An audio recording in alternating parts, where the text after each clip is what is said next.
अस्सलाम वालेकुम स्टूडेंट्स। इस वीडियो में हम एक्सरसाइज 1.5 क्वेश्चन नंबर 1 का थर्ड और फोर्थ पार्ट जो है उसको सॉल्व करेंगे। तो इसमें भी हमने जो गिवन मैट्रिसेस हैं उनका डिटर्मिनेंट फाइंड आउट करना है। तो जो लास्ट वीडियो मैंने बनाई थी जिसमें हमने सेम क्वेश्चन नंबर 1 का पार्ट 1 और 2 सॉल्व किया था, उसमें मैंने प्रोसीजर बताया था कि डिटर्मिनेंट कैसे फाइंड आउट करते हैं। इसमें मैं फिर रिपीट कर देता हूँ। तो अब इसके हम सोल्यूशन की तरफ मूव करते हैं। तो जिस मैट्रिक्स का भी आपने डिटर्मिनेंट फाइंड आउट करना होता है उसके साथ आपने ये दो बार्स लगा देनी होती हैं, जो कि इस चीज़ का साइन है, ये बेसिकली डिटर्मिनेंट का साइन है। तो आगे जो इसका मैट्रिक्स गिवन होता है, ये मैट्रिक्स सी गिवन है, इसके भी दोनों साइडों पे आपने दो बार्स लगा देनी है जो कि डिटर्मिनेंट का साइन है। तो इसका डिटर्मिनेंट फाइंड आउट करना बहुत इजी है।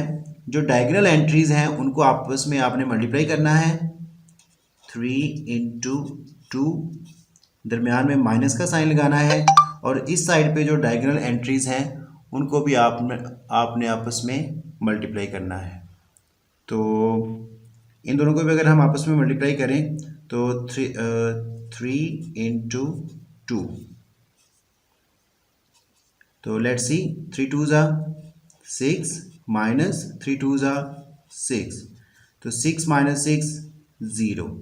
तो मैट्रिक्स सी का जो डिटर्मिनेंट आया है वो है 0।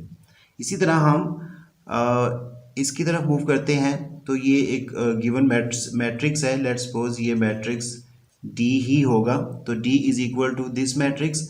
तो इसका हमने डिटर्मिनेंट फाइंड आउट करना है। तो उसी तरह जो इसकी डायगोनल एंट्रीज हैं उनको हम आपस में, बल्कि उससे पहले हम इसको डिटर्मिनेंट की फॉर्म में लिखेंगे, दोनों साइडों पे बार लगा के। तो 3 4 से मल्टीप्लाई होगा, तो 3 इंटू 4 माइनस 1 इंटू 2, तो 3 4 ज़ा 12 माइनस 1 2 ज़ा 2 आ जाएगा। तो 12 में से 2 माइनस करेंगे तो हमारे पास 10 आंसर आ गया। तो मैट्रिक्स डी का जो डिटर्मिनेंट आया वो है 10। होपफुली आपको इस क्वेश्चन की समझ आ गई होगी। इवन दैट अगर आपका कोई क्वेश्चन हो, कोई क्यूरी हो, तो आप कमेंट बॉक्स में लिख सकते हैं। Thanks for watching the video.